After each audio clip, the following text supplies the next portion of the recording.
type of spirituality, if any, you were introduced to?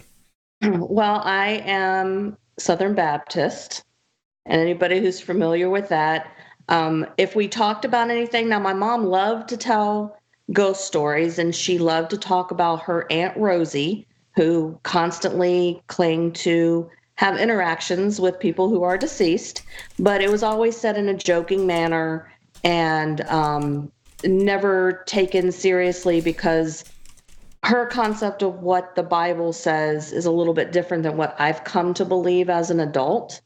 So she only told it as far as it being quote unquote family stories. When I decided to be a paranormal investigator, I was actually living with my mother at the time, even though I was way old and adult. I'd moved back in with her after my father passed away. And she wasn't thrilled, but she didn't stop me.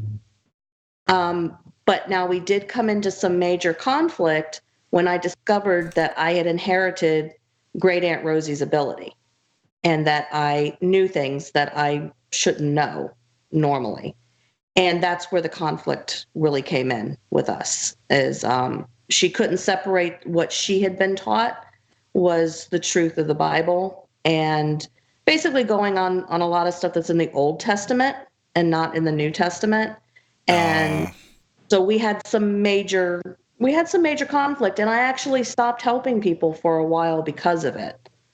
And every time I tried to get away from either investigating or stop giving my readings, something would always happen, and I would always be drawn back in. Somebody needed me, somebody needed advice, and I would just be drawn back in.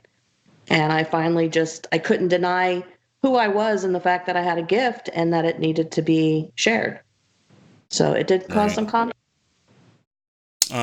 Yeah, I find it strange being Baptist. You would think that the New Testament would be something that she would hold dear to her, Yeah. because me and Rich was talking today about Corinthians 12. About Paul talking about the discernment of spirits and the abilities that God gives us, the gifts, as it states. And I know there's a lot of debate in the religious community, and specifically the Christian community, that, they just omit that part. They kind of like that's not there. But Right. which, I mean, obviously, you still hold on and you still have faith in your religion. Is that how you see it, that God has given you a gift, or as you kind of stated, he kind of gifted your DNA? Is that what you believe happened? Yes, I do, because I've never done anything to actively enhance my gift. I don't even meditate. I don't do any of that. It happened by accident, I say, that I even discovered that I had a gift. I work in the school system, and my former principal, one day, she passed away, and one of my fellow teachers had not been at school that day in order to find out that she had passed away. So I called her. I was sitting outside in my car. My daughter was at cheerleading practice. And I called and I said, well, such and such passed away today. And she said, oh, this has just been a horrible day. My roommate, this is going on and all this. And I said, well, who's the man that looks like blah, blah, blah? And he's telling her to this, this, and this. And she goes, that's her dead husband. And I'm like, okay, well, anyway, he wants her to know this, that, and the other. She's like, Vickie, how did you know that? I said, I don't know. I said, it just came to me. I just saw him. And that was literally my first reading. And it was completely by accident. It just popped into my head. And I said what popped into my head.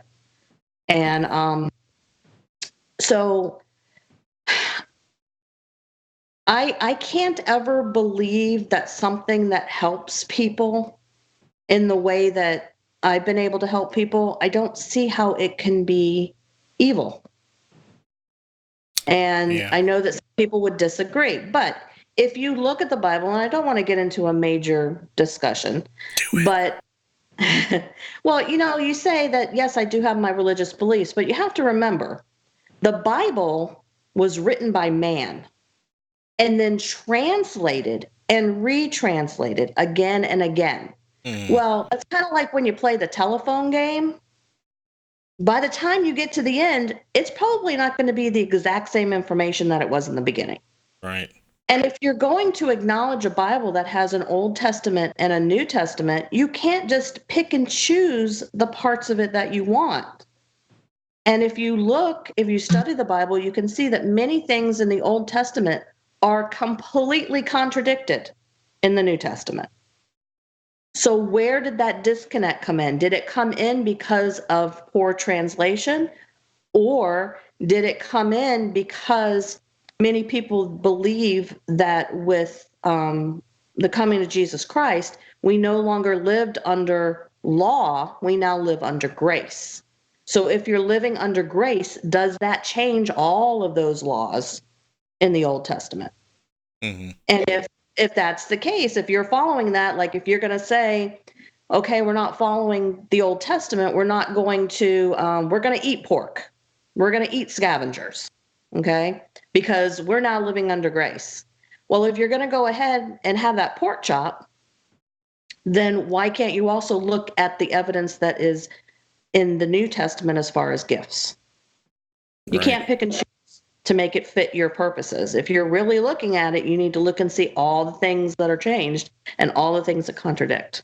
Yeah. I one of the things I hear people on the other side of the debate say is they don't understand the theory of why hauntings exist in the first place, because they believe that, the soul, as they say or believe, goes to God, and their body kind of awaits judgment day to be reunited. And I don't think we are in the position to understand that interpretation in the scripture. That there's probably a lot of stuff lost in translation, a lot of stuff not understood about the mechanics. And I know we could go into a huge discussion on the interpretation of these things, but the point I'm getting at is a lot of people have fear of things, and whether it be fear of the unknown or fear of people trying to take advantage of people, like psychic mediums, taking people for their money, when churches are even responsible for doing the same things. So, Absolutely. it just seems like, especially, my mother went through some really bad things with her mother and her church dealing with her gifts. And it's unfortunate that, you pretty much, that drives a wedge between you and your parent, because you were given a gift and they don't accept it. So, do you feel that, that she finally accepted it, either through the course of her life or even in her passing? Do you think she would ever accept it, even in spirit? Well, in life, I had one of my friends that I had helped. I met because she had a home that had spirits in it. I'd gone to help her, and we ended up being friends. She wrote my mom this really lengthy letter. And one of the things that she put in there is that she said she was not terribly religious, but because of me, she now believed in God. And she told my mom, she says, what your daughter has is good and it helps people. Now, she really liked and respected my friend, so I'm sure that that gave her a moment of pause. Now, since she's passed, I had a mutual friend of ours actually come over to my house, and he walked into the kitchen, which was that was my mom's domain. And she offered him a cup of coffee, which was totally her personality, so I knew it was the right person. And she said, one of the first things she said to him is that, I get it now. I understand. And I believe she does now. I believe that she sees that what I have doesn't come from an evil place. It is a gift and it is meant to help people. And I think that she has that understanding. And I think on top of that, she also has the understanding how, I can physically feel things, the empathic side, because the person was also very empathic. And at one point I said, do you want to go into her bedroom where you might be able to pick up a little bit more about her. And she stopped him. She said no, because she knew that if he went in there, he would take on all of her physical ailments. And again, that was just confirmation that she now understood that, okay, this is not a bad thing. Mm-hmm. And she was one of those people that I do believe hung around. She knew where she was supposed to go. She hung around because there were issues with my family and her will. And she was waiting for my kids and I to get settled in our new home. And then she was going to go to the other side. And ironically, my friend who had written her that letter last night had a dream. And in the dream was myself and my mom, and there were these frogs. And I looked up the symbolism of frogs. And I think it was mom's message to say that I accept you, and now you're embarking on this new path involving your spirituality. And you're basically just coming into what's yours now. So that was my confirmation. So the frogs, does that symbolize transformation? Well, it said like spiritual, you're supposed to be like in a really good place if there's frogs in the dream, and you're moving on to a new higher spirituality, and your personal life is getting better and all that kind of stuff. So that was one of the interpretations that I looked up this morning. Interesting. So I think it was kind of a message, from my mom. And I think she used my friend, who ironically had written that letter to her, in order to get that message to me. Yeah, I love dream symbolism. It kind of, when I started learning about Carl Jung and the archetypes of patterns of the universe, that's kind of how I think dream symbolism works on that wavelength. But before we go on, we'll shift gears. But before we do, let's do some shout outs and see if there's any initial questions from the Peanut Gallery. Before I say anything, the comments are not popping up on the screen, right? I know YouTube isn't working. Right. And there's some, and then there will be people that comment and theirs doesn't show up on the screen. Okay. I have Holly Mullins, I have Derek Schreiner, I have Tony Pelosi, I have Josh Bender, I have Becky Compton, I have Adam Norton, I have Valerie Wright, I have Lynn Meyer, and I have Nikki Renee. And nobody's watching on the Interface Death page. Well, they have commented anyway. It says there's 3. One of them's probably me, you, and somebody else. Jumped off to get on the Necromancer page because she wanted to talk to people. Yeah, I don't blame her. Yeah, I know one of my friends, she messaged me and said that it went out. Whatever venue she was watching on, it cut out on her. It was probably YouTube. I think YouTube went out and then it came back up. Okay. Yeah. I had to exit out and get back in. And I noticed that. So hopefully she will refresh the page. Technology for you. And I do have one question. Hold on. We'll ask Vickie the question after we shout out YouTube. Okay. We have more, but they're being quiet in the chat. But Sam Thomas, Gowan, Wolf, Betty, Scotty Fox, Travis Poe, Price, and Marilyn. Thanks for joining us, everyone. Okay. It's awesome to have you guys. All right, what's the question on Facebook? Valerie Wright asked, how do you strengthen your psychic abilities? The only thing I do is do it as frequently as possible. I don't meditate. I don't ask for anything. I find that the more that I read, the quicker things come to me and the more accurate. It's kind of like, any muscle. If you don't use it very often, it takes a little while to get it warmed up. But that's the only thing I do is just do readings. That's it.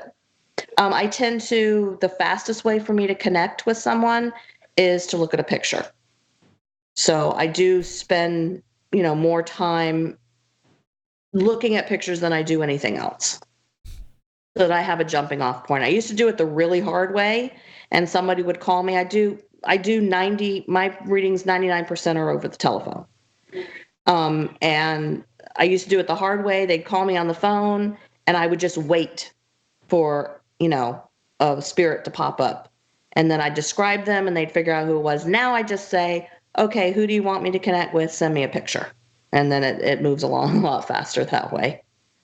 Because there are times that somebody would pop in and the person I was reading for didn't recognize that person.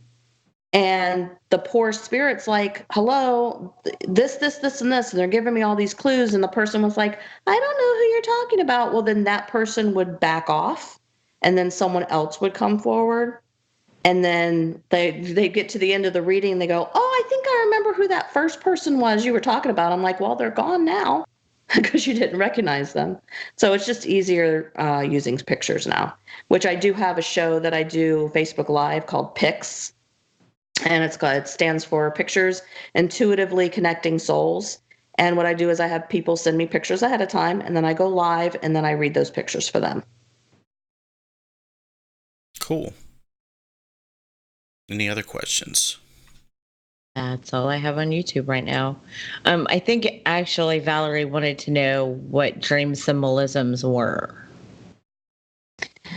Well, there's people that through the ages have looked at and analyzed different parts of your dreams and figured out what they might possibly mean. So it depends on how much stock you put in the people who have written the books.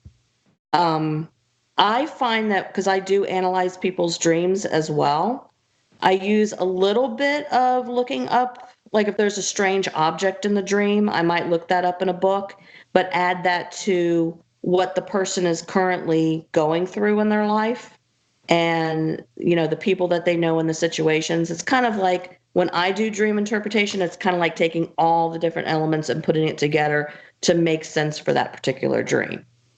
So, but there are books if there's something that stands out in your dream, like last night's dream that my friend had frogs. So I looked up frog in the dream interpretation book. So if there's like weird things like that or specific items, you can look those up. Okay, I have a question on YouTube. Okay. Betty asks, when they send you pictures, do they give you any info like name, age, etc.? Nope. And I don't want anything whatsoever.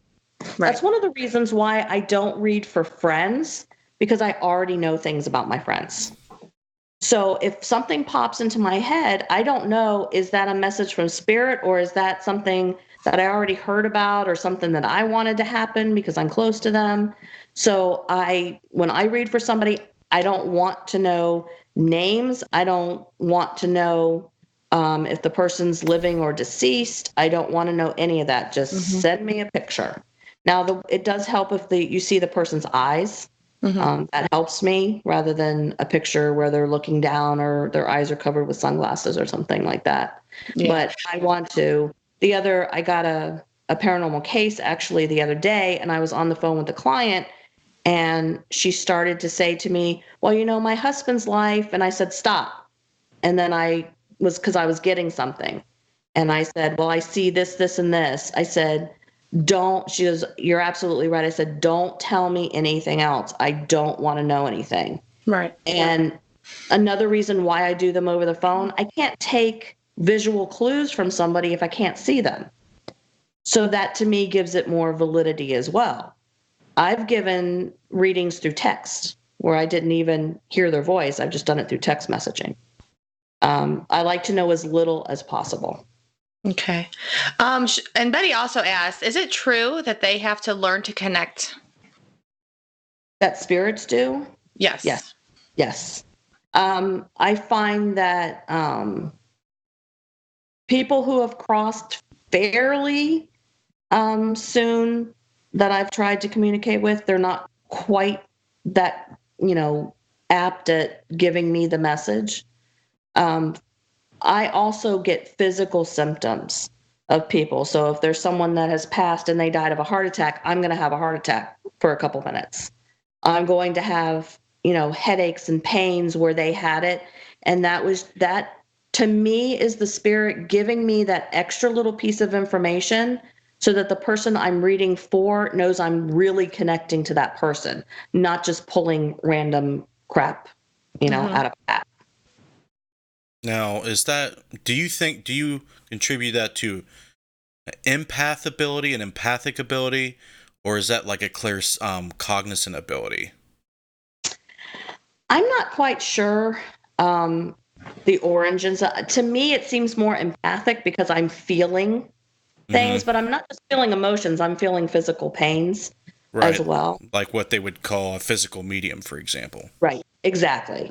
Um, which unfortunately, I've heard that physical mediums, sometimes their lifespan can sometimes be a little shorter because of all their contact and all the things that has happened. I always thank the spirits when they let me feel how they passed or how they might have been feeling because like I said, it just makes it easier and it makes it more of a valid connection for that person that wants to hear from their loved one. They know I'm not making it up. And because unfortunately, there are a lot of people out there who are taking exorbitant amounts of money to give people extremely vague readings. And then they try to convince them if the information is so vague or it's incorrect, they spend their whole time trying to convince the person that they're the one that's wrong, not the psychic medium. And that's wrong. I know someone locally here, she was actually duped out of $200,000 Oh my from, God. yes, because what they did is they convinced her that she had this jewelry that was causing all her bad luck because they had found out that she had inherited all this jewelry. And they had her take it, put it in a bag, and go bury it on the beach. So as soon as she walked away, they went and dug up that bag and they got that jewelry along with all the payments that she had given them for all those readings that led up to, stealing the jewelry. So people have to be very careful. Oh my God. That's crazy. Yeah. People, you can take, they can get taken advantage of, and they give people with real gifts and good intentions a bad name, and that's very unfortunate. If there's any other questions on in the chat room, just hold off on a Yes. second. Okay. I kind of want to shift gears, but I promise we'll get back to them. So if you have to, write them down, Jess. Um, let's kind of shift gears into the Point Paranormal team. Do you want to talk about the members, kind of shout them out, kind of, give the roles of the members? And then I really want to talk about what your main goal is, which in your bio seems to be helping families deal with paranormal issues and education, obviously. But go ahead and talk about the team and kind of give us an idea of how you operate.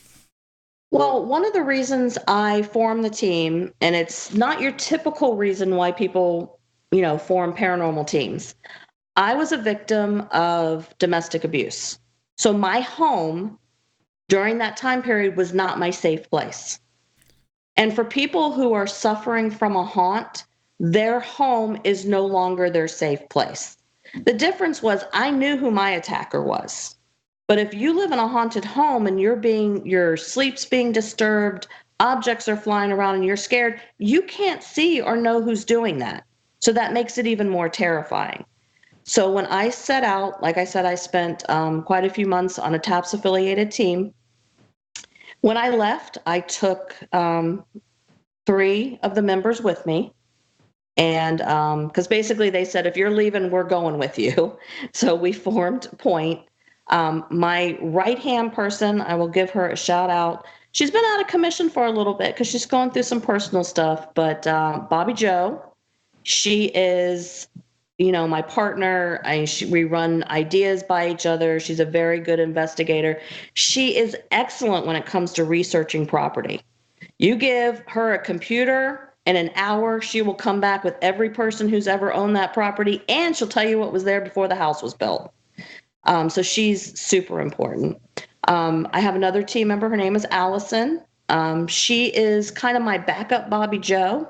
I'm training her to, especially since Bobby Joe's been kind of out of commission, I've been training her to kind of take over her position because Bobby Joe and I are the ones who do cleansings if necessary at the properties.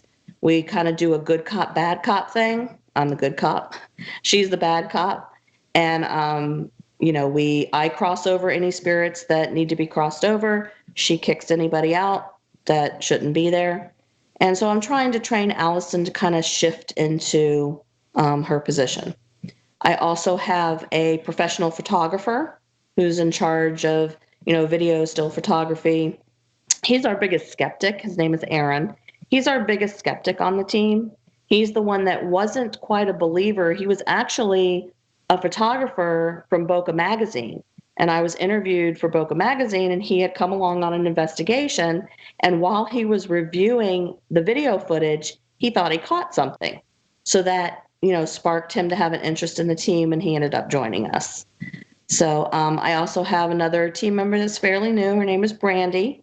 She is good friends with Allison, and she's also has some abilities, and she's also very good at analyzing things as well. So that's pretty much what we do. We go in, we get our phone calls. Somebody other than me interviews the client to see what's going on. I either do an initial walkthrough or we just go in straight with the investigation.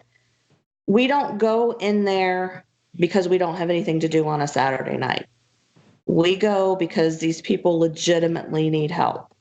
So we're going to collect any kind of evidence that we can through audio, especially because our bang for our bucks are our EVPs. I've been very fortunate that Spirit from the very beginning has chosen to speak to me and to often say my name to confirm that they know it's me that they're talking to. And then we sit down with the client when we have all the evidence, and we go over what action steps they might want to take, what services we could provide. And if they don't want to take any steps, we teach them coping skills for what's going on in their home. And we always tell our clients we're here for, as little or as long as you need us. And I am proud to say that many of our clients are now personal friends because we just created those bonds. Yeah, that's actually pretty cool. Has there ever been a situation where your investigation and your pursuit of their friendship kind of didn't work out because of some dysfunctional thing, or maybe it was kind of mixing business with pleasure type stuff? We haven't ever had a situation where someone that we were friendly with, it interfered. One person I can think of, at one point, she did say to me, "Do you mind if I bring another team to investigate?" And at this point, we had become friends. And I said, "That's fine. I'm fine, but you need to be very careful about who you invite into your home." Well, she picked another team, local team, and they went in, and they were right in the middle of their investigation. And all of a sudden, they packed up their stuff and they left. And she waited a couple weeks. They hadn't contacted her. So she contacted them. And she said, "Hey, what's going on with my house? You guys packed up and you left." And the man said, "Yeah, we won't be coming back there. They apparently got an EVP that said kill them all. They got scared and they ran out." Well, and then he says to her, "Do you know somebody named Vickie?" And she said, "Yeah, why?" They actually got an EVP that said, "Where's Vickie?" And they said, "We like Vickie." So I think they acted up just a little bit because somebody else had come in and they weren't exactly doing the right thing. Okay. So it's very important, and I've always prided myself in being the team that people can trust to bring into their home. We're not going to come in and make things worse. We're going to come in and try to find answers. That's awesome. Before we go back to the chat room with their questions, I'm curious, do you have any legalities covered through paperwork, like assumption of risk or confidentiality agreement paperwork, kind of to put them at ease and to kind of, cover that legality at all? Yeah, we have in the past, we've used different documents for that. If you go on the Point Paranormal page, you will click on where I think we might have a little thing that says evidence, and there might be a little sign that says coming soon. Well, it's been there since 2007, and it's never coming soon, because I'm not going to take any evidence from anyone's house and put it specifically on a website to grab people's attention. My EVPs are for me and the client. And for the spirit who chose to talk and wanted their message out there, you will never see anything ever posted on our site that is going to infringe on anyone's privacy or for any glorification for Point Paranormal. That's just not what we do. And I'm not faulting other teams that post really cool evidence. As long as you are not letting people know where you got that evidence from. If you're abiding by the confidentiality agreement. Exactly. Do you ever do your clients agree to allow you to share your data with other research organizations to kind of push the research to understand it more like for peer review or second opinions or anything?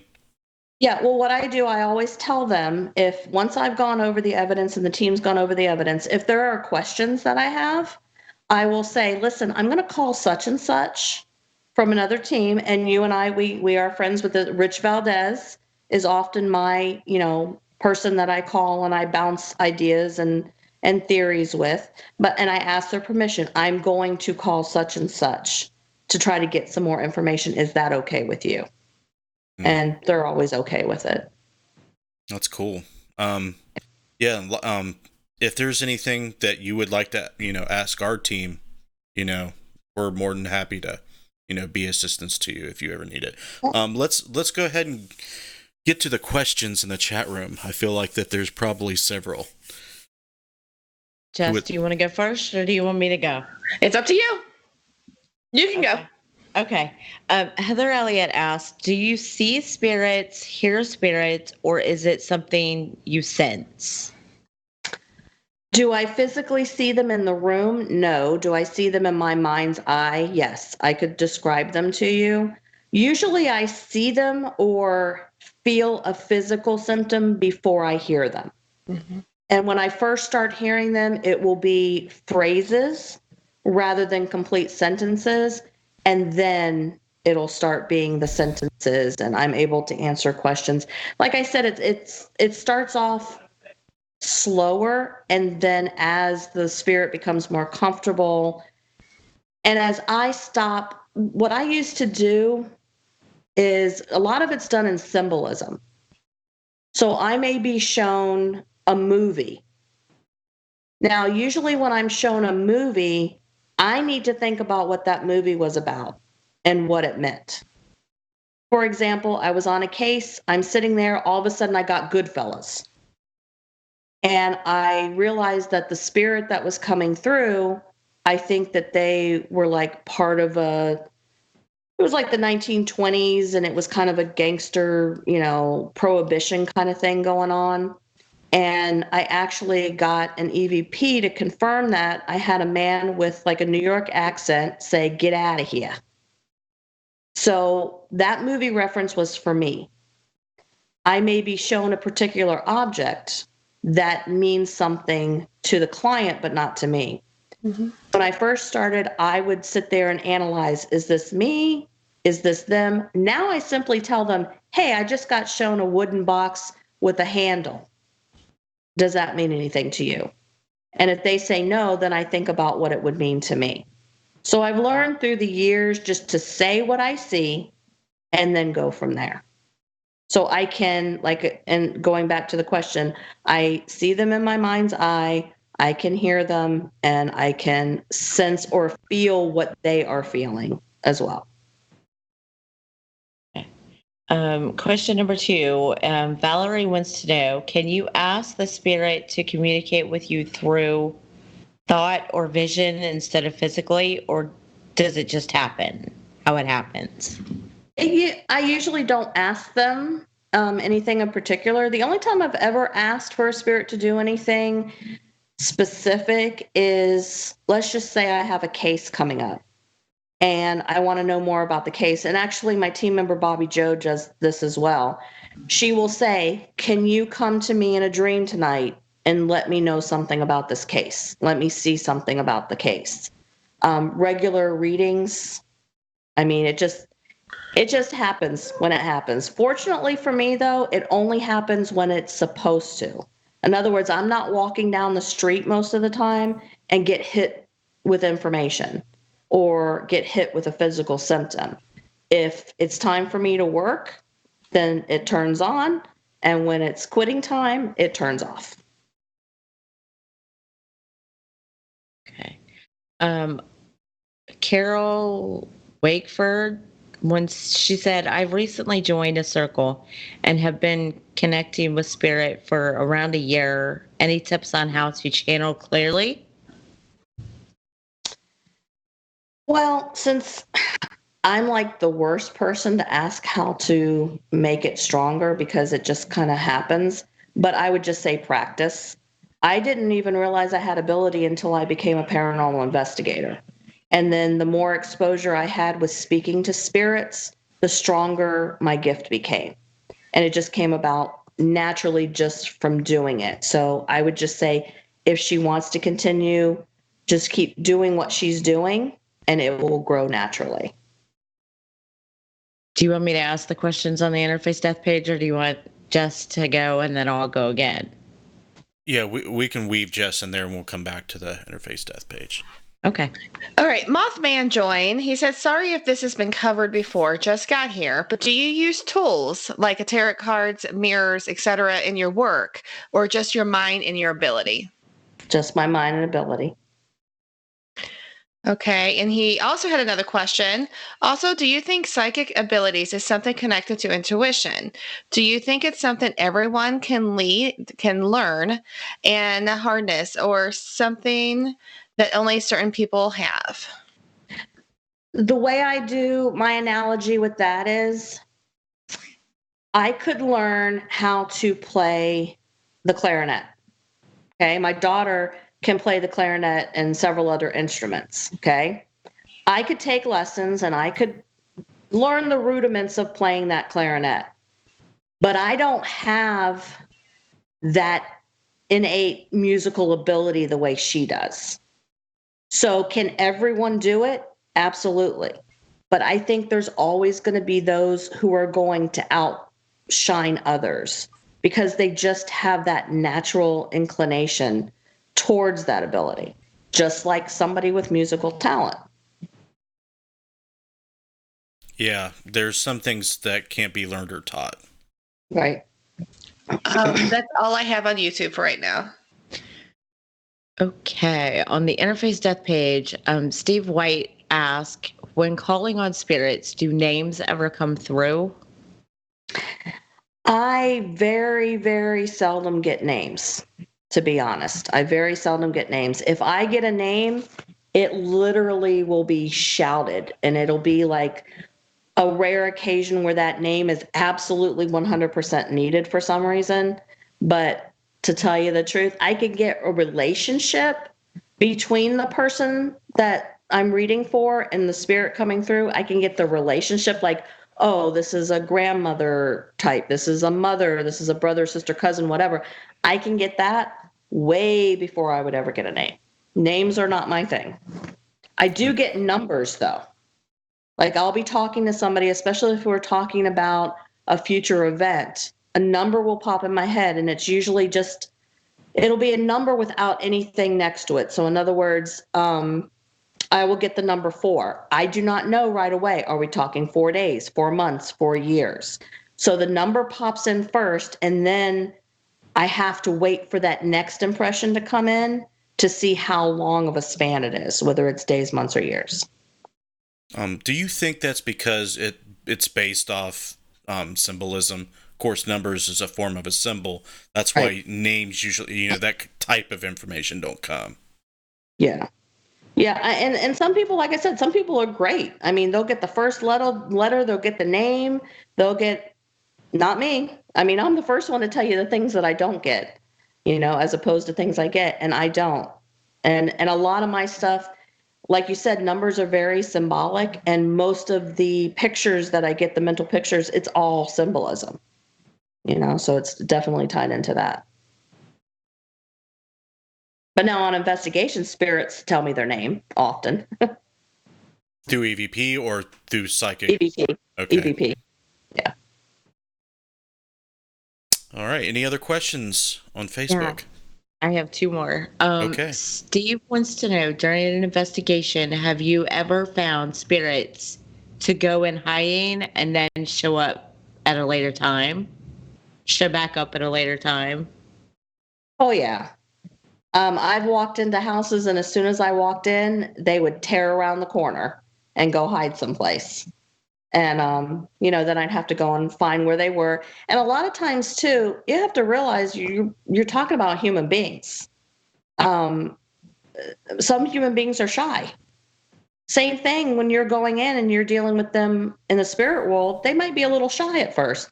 So they have to kind of feel you out and feel what your intentions are. So they might hide, they might hide in a corner or something like that.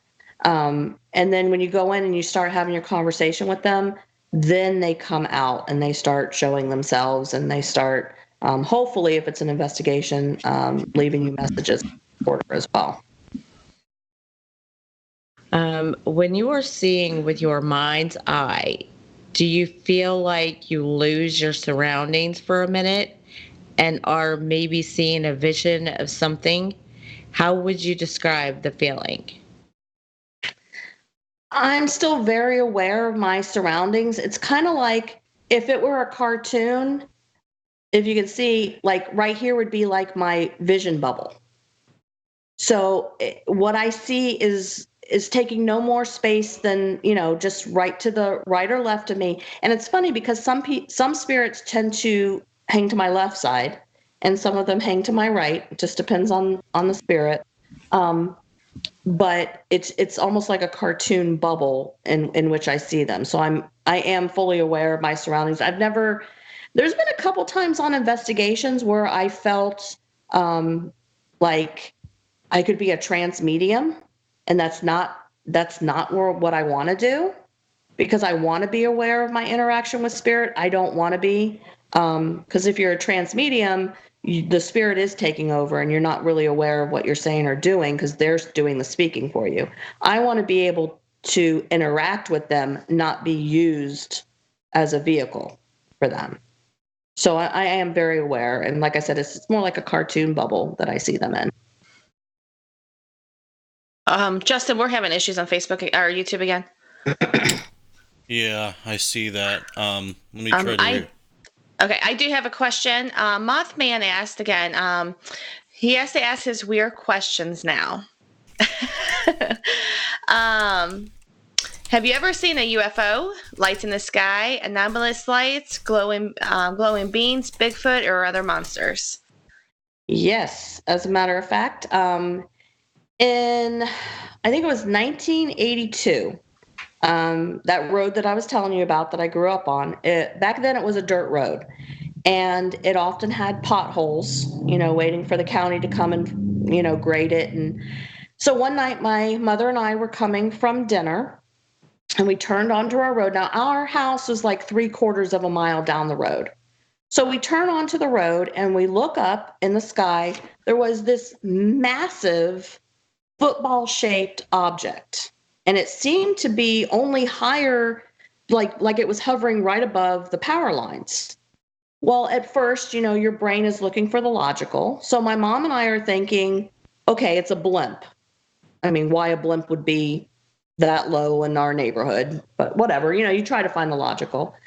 So we're going slowly down the road, because of the potholes. And as we get closer to it, I can see that it is definitely shaped like a football, and it's completely surrounded by lights. And the lights are going on and off like this. So it looks like the lights are rotating around it, but it's really the pattern in which the lights are turning off and on.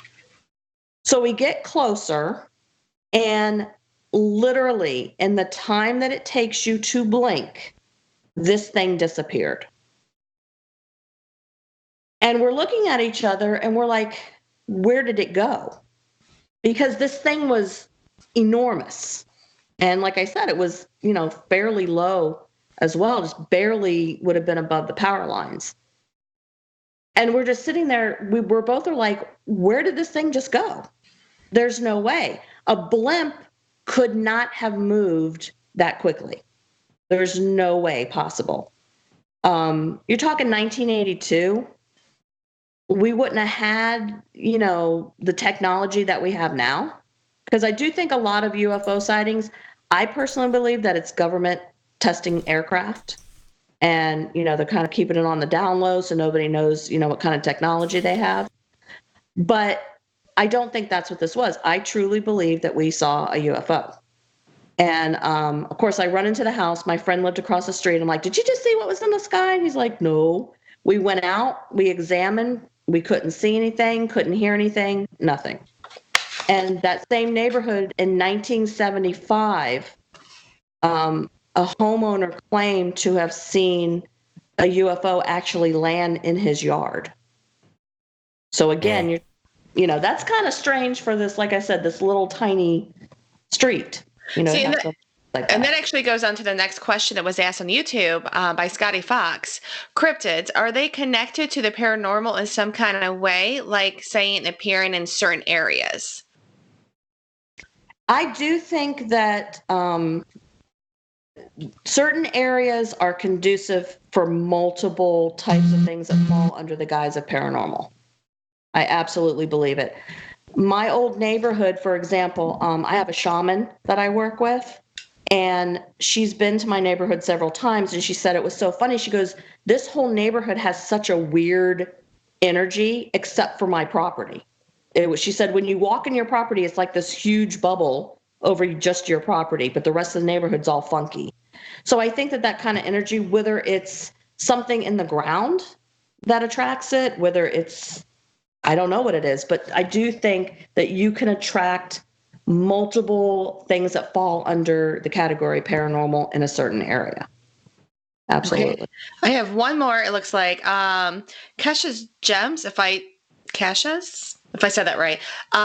Curious if you ever came across nature spirits or elements on any of your investigations. Elementals. Yes, I'm sorry. I had a case, like I'm from the West Palm area. I had a case in Jacksonville.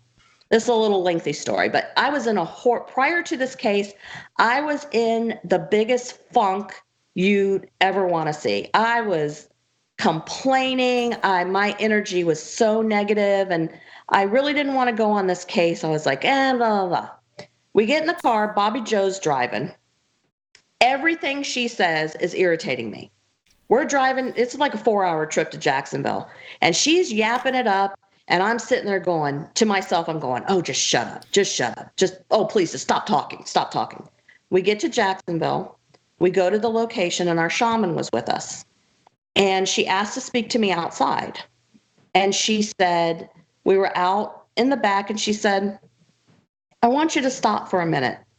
I want you to feel this area. And she said, what do you feel? I said, well, it's kind of strange, but I'm seeing these little creature things. And she said, well, what do they look like? And I described them. And she says, well, those are nature spirits. And I said, oh, I'm like, well, what can we do for them, or what's going on and how can we help? And she said, well, they have been around since the beginning of time. And if you look at all folklore, you're going to find some mention, whether they're called fairies or gnomes or imps or whatever the particular culture called it. And through the years, they've basically been ignored and said that they don't exist. So they tend to start being mischievous. She said they just like sometimes for somebody to acknowledge them and give them an offering. She said they like shiny things. I said, well, all I had some gum wrapper in my pocket, shiny gum wrapper. I'm like, no, that's insulting. But I had a bracelet that a friend of mine had made me, and it was silver. And I took it off, and I said, here, give this to them. So she found a bush, and she went back and she hung it on the bush. I woke up the next day so obnoxiously happy. All of that negative energy was gone. The only word for it was magical. And since that experience, when I go on location, I am now able to spot other nature spirits. And I heard that they kind of have a network. Like if somebody recognizes them and they acknowledge them, they know, they send the signal, okay, this person's okay. You can show yourself. And so, yes, I have been very blessed to be able to come across nature spirits. Yeah, I've been letting Jess know about the nature spirit phenomena, and she's been intrigued by it ever since. My mom was the first one to educate me on such things. Of course, she comes from a Native American background, and it's, of course, a Native American lore pretty heavy. And I totally believe they're a thing. I know it sounds crazy, but yeah, I completely believe it. I had a little bit of a disgruntled one at my former residence because I had altered a room in the house. And at that point, I didn't know that they existed. And I should have asked his permission. And so he was a little, irritated with me. And he would make noises in my room and things like that. And when I moved, I felt bad because I didn't intentionally mean to disrespect him. At that time, I didn't know when I put those walls up in that room that I should have just said, hey, I know you've been here longer than me. Can I put these walls up? So when I moved, I was concerned about leaving him if he was still disgruntled or if there was something I could do for him. But the fact that I acknowledged that he was there and I did feel bad, I was told that the nature spirits in my new place would get the go ahead from him that I was cool and it was okay. Okay, Vickie. It's time to take a break. What we're going to do is we're going to play some video promos and some ads. You can go get a drink, go use the restroom if you need to. We'll be back in about 8 minutes. Whenever you come back and sit down and tell me you're ready, we'll start back in. But guys, please don't go anywhere. We're going to go for another hour. We got tons more questions to ask Vickie, a lot more to learn and get to know about her. So don't go anywhere, guys. We'll be back in just a moment.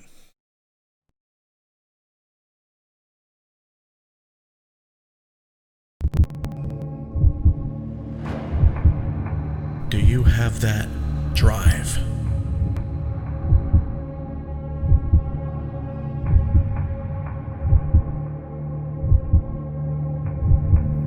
That morbid curiosity to explore the darkness?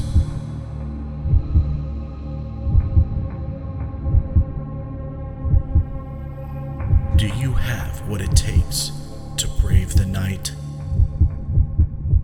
You do? Good.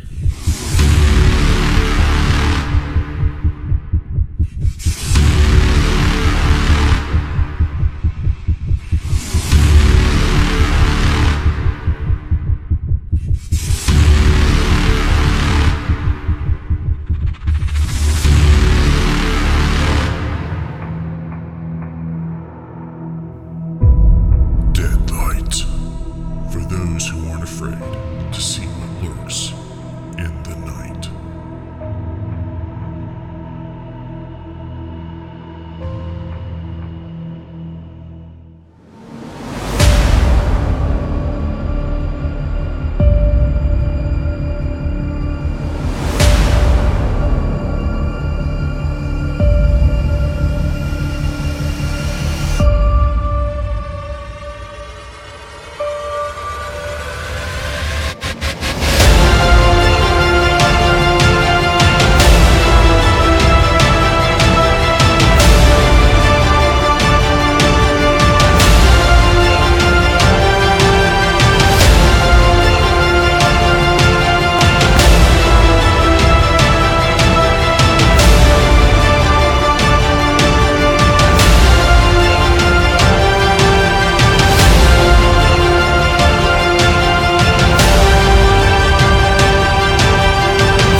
I'd like to see you.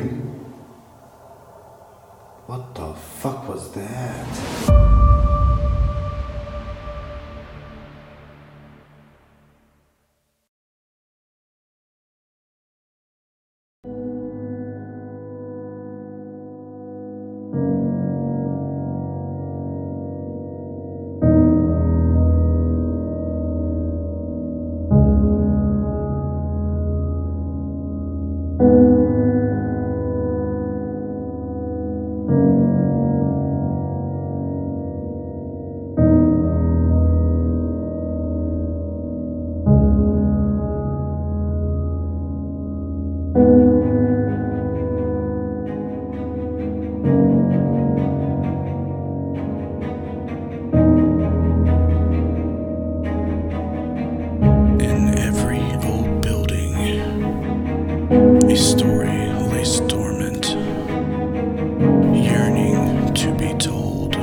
I just heard something. It feels like it's train. Non-stop. I don't know why.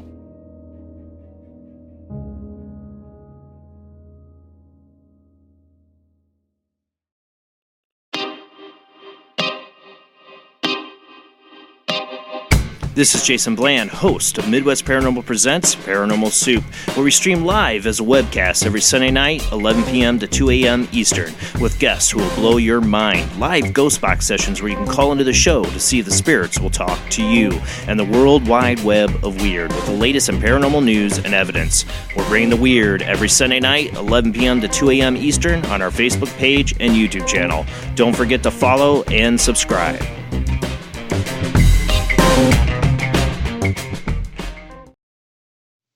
All right, and we're back with Vickie Burnett of Point Paranormal, and I want to talk a little bit of get a little bit personal. You're married, correct? No, I'm a single parent. Okay. Were you ever married? Yes. Were you doing this thing while you were married? No. Okay, because I was going to ask you what your spouse thought of all this, because obviously, I'm curious about that. Well, my ex that I still talk to every day of my life, my children's father, he does not know what I do. He knows the paranormal side. He does not know the psychic medium side. A couple months ago, I said, "Hey, what do you think about psychic mediums?" And he proceeded to preach the heck out of how evil they are. So wow. I was like, no, I don't think I'll mention that, that's what I am. All right. So that answers that question. That's unfortunate. Yeah. And you know what? To be honest with you, I loved him. When we broke up, I sat and was depressed, and I cried for 3 years. And at that 3-year point was when I discovered the paranormal, and I don't even know what I would be right now if I hadn't discovered and pursued my interest in the paranormal. It's really made me who I am, and I love the fact that I'm different from other people. Yeah, sometimes you say, hey, I'm a psychic medium, and people take 3 steps back because they think you can read their minds, and they get a little paranoid. But then there's so many other people that are like, oh my gosh, that's so cool. And I do not regret at all that I, developed an interest in the paranormal and pursued everything that I have. So what's the kids think? My daughter has ability herself. She's 19, so she's still in the infant stages. She always thanks me for the fact that I encourage her to, go with her gut to help me out. On the team, she'll do some of my interviews. When it comes to interviewing the clients, she'll do those. She's been on investigations. She usually does monitor duty. I don't allow her to do a lot of interaction because she's only 19, but she'll do monitor duty and stuff like that. So she's very into it, and she's very grateful that I haven't stifled her ability. My ability probably was stifled years ago, and it took me a while to get it back. My son could care less. He games. That's his whole focus. Uh-oh, my mom is texting me. I am live.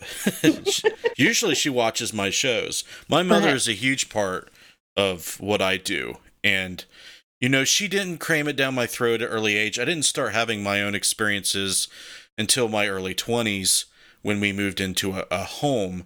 Of course, I was experiencing things before that, but it wasn't until my early 20s when I was like, oh no, this is becoming more real than I'm comfortable with. And then I kind of had to, it was a turning point.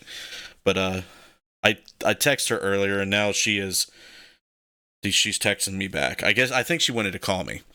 So maybe tomorrow. But I hope that is a huge blessing that your mom, that's what I'm giving to my daughter, what I didn't have, that support. And that is invaluable. It to have is. that support. Like we were talking before, it's very unfortunate. That's kind of an understatement, that your parent isn't, accepting and nurturing that type of thing, because it's a delicate thing. It's not widely accepted in, circles and in our culture and, in society as well as we would like. It's controversial, to say the least. So it helps a lot, right? Yeah. It's okay. Welcome everybody back. Hopefully we didn't lose anybody. If we did, we understand. But keep the questions coming for Vickie. Anything reasonable, I guess she would answer. And we will have the chat moderators, periodically ask the questions to Vickie. So I guess now we're at a point. Oh, Rich Valdez is here. We have to up our game now. We have to step our game up, right? Oh, Yeah. finally. You missed my whole first hour, really? Okay, well, I have done research and listened to some shows that you've been on. You mentioned Rich when it came to developing your abilities. Do you want to kind of elaborate on what part he had to play in the psychic abilities that you were learning about and developing? He guided me through my first OBE. And I think that was probably a turning point and opened me up some to, the ability that I had out there. I had a wonderful experience from that because I actually chose to go to the house next door to me. And when I do my out-of-body experiences, I only see spirits. I don't see living people. And I went to the house next door and I saw a little girl. And after it was over, I explained it to Rich, what I had seen, and then he brought his psychic angel over, and they helped the little girl cross. Well, I went and had a reading from a psychic, and she didn't know anything about it, and she looked at me and she goes, "You helped a spirit cross over." And I said, "Not exactly." I said, "I just kind of identified a spirit and somebody else crossed." And I didn't say the gender or anything. She looked at me and she said, "Well, it was a little girl and her family is here to tell you thank you." And that right there was at the point that I was going to make that one of my goals, to be able to help spirits cross, because that was the best feeling. Yeah, there's really no way to explain otherwise how she could have known about that. Right? It's not like you were talking there's about no it. way. And she actually wasn't looking even directly at me. She couldn't have taken an eyeball cue or anything from me. And I had not said gender. There was no conversation about me being in the paranormal. Mm-hmm. And then she just randomly says, "You helped a spirit cross." So that was, and Rich has always been there, been the sounding board. He's been somebody that, when needs to, kicks my butt and tells me to get back into the game. And just pushes me forward, because he's always seen my potential.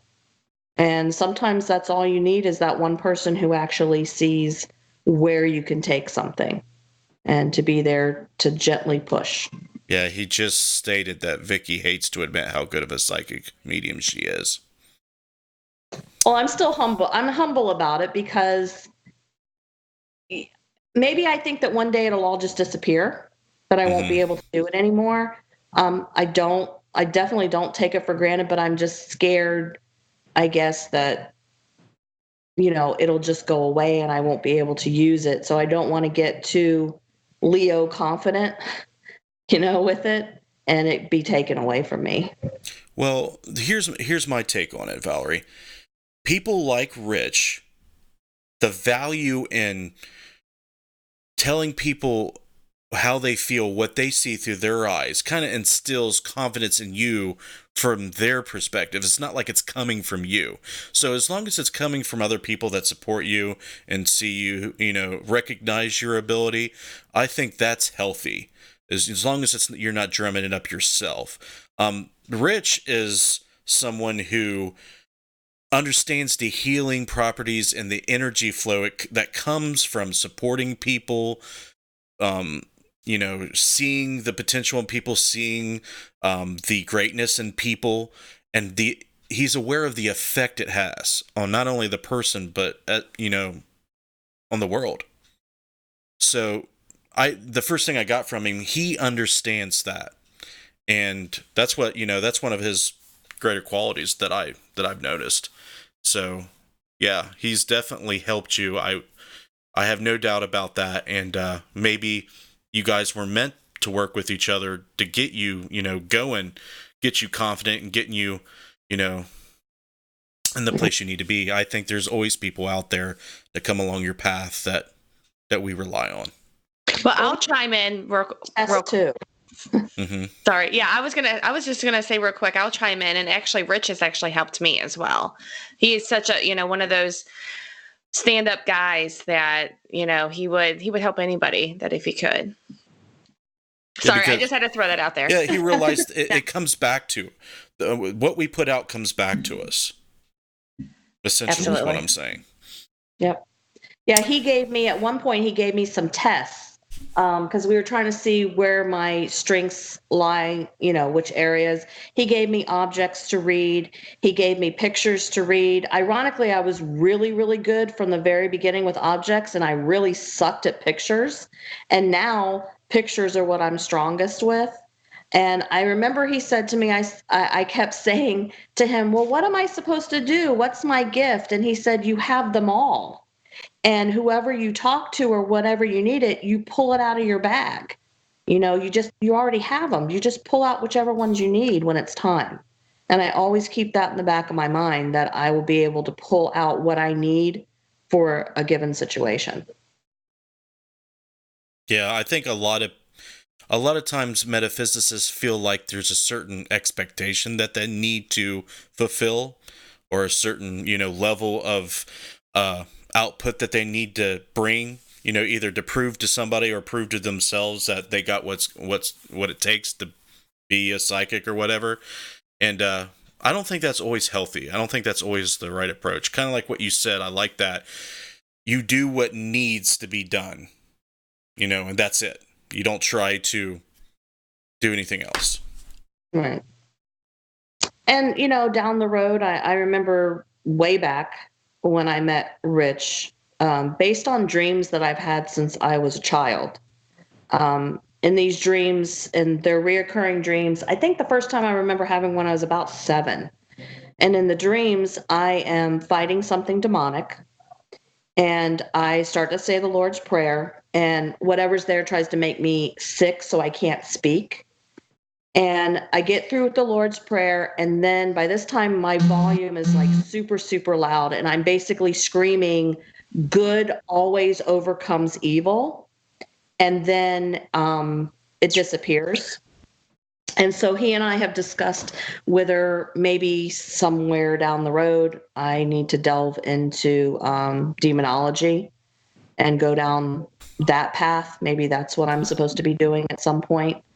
So that's something that I usually, if I come across a case that I think might lean towards that, I pick up the phone and call him. But maybe at some point it'll be something that I'll be able to handle myself with his guidance. Yeah, it's definitely something that we could talk about if you want. Do we have any questions from the chat before we get into that? Yes. I have a couple comments from Rich if you want me to read them. Yeah, go ahead. He said that's what we always should do. That's just the way we should be in helping other people. And he said, hi, Jess. And then he said, thank you for the kind words. Psst, your check is in the mail. It's on its way. I like how you made that sound. I have a couple questions. Okay. Betty asked, can you dream about someone who's passed, but it's real? I mean, you were dreaming, but you're really talking to them. Absolutely. When we are in the dream state, we're kind of like in an altered state where our defenses are down a little bit, and it's actually much easier for spirit to communicate with you in a dream and through dream. And they are spirit messages most of the time, rather than just some made up dream or, some scenario that's running through your head. It is spirit talking to you. Okay. And it's very easy for them to do it that way. Mothman also wanted to know, do you have prophetic dreams as well? No, I have not, to my knowledge. Any kind of thing that I have seen that's more of a negative nature, I was fully awake when I was reading for someone and I saw, what was going to happen. But I have not, to my knowledge, had a dream that I recall that was. My sister has had those types of dreams before, but not me. Okay. Mothman also said, glad you're so knowledgeable about nature beings. Have you ever had an experience related to ape-like or dog-like hairy creatures or flying monsters? No, the nature spirits that I've only seen one time outside of a residence that had wings. I didn't get too in touch with it. I didn't examine it too much. It showed itself to me. It did have like bat-like wings, but that was the extent of it. I didn't delve into that too much.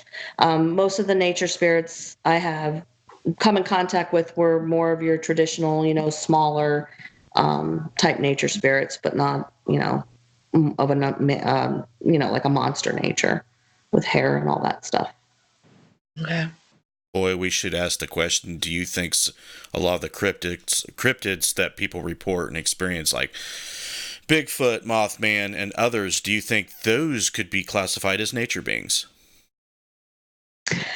I personally think that Bigfoot and skunk ape and all of the different names that we call that, I think it's simply, I actually don't think there's anything too paranormal about it. I think it's an unidentified animal species. So, it's not a nature being then. Right. I'm saying my opinion. I think it's just an unidentified. If you look at it, I think that Bigfoot creatures, I think one of the reasons it's so difficult for us to have any true evidence for them, I think they're nocturnal.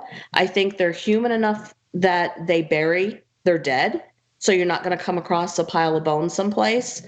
If you look at most of the places where they're located, it's a vast area that, it's like looking for a needle in a haystack kind of thing. And I think they've become very apt at trying to stay away from humans as best as possible. But I think that it's an animal species that has a lot of human characteristics, though. Okay. Just my opinion. I have one more question, Justin. Go ahead. Okay. Scowling Wolf said, Vickie, how do you protect yourself, shut down, close, etc.? I am fortunate to have an army of protection around me. My friend Bobby Joe will tell you it's like I have, like when you go to a club and you have the guy that puts down the velvet rope. Mm-hmm. She likens it unto that. I just have a team of protection that puts down that velvet rope when it's time. I've always had a routine when it comes to investigating. I literally will not even touch my door until I go to the door and I say that this house is protected by the blood of Jesus Christ and you are not allowed in. And then I make a cross on my door. Knock wood since 2007. That has kept anybody that might have been tempted to come in, that kept them out. I think my mom's religious belief also put that bubble of protection around the house for years as well. And I think that was the protection that my shaman felt. When my house felt different from the other houses in the neighborhood, I think that was part of the protection that my mom had put around the house as well. So I have been very fortunate that there's a team of people on the other side that take care of that for me. Okay, I have a question. What was your biggest, most memorable, like, oh shit moment being a psychic medium? There was a really cool one. It wasn't really an oh shit, but it was a cool one. I had read for a woman, and the person that came through was her deceased father.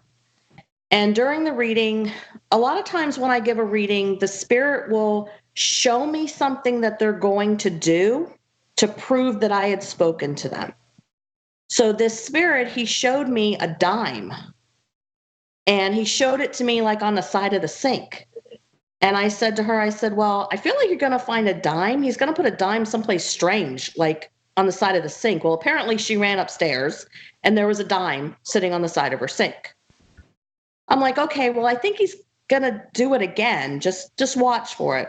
She wakes up the next morning and on her son's floor was another dime. So she texts me, I'm still in bed. She texts me and I read the text and I'm like, oh, that's so cool. I go to get out of bed. I had a dime on my floor. And I'm a teacher. Trust me, I don't have any spare change.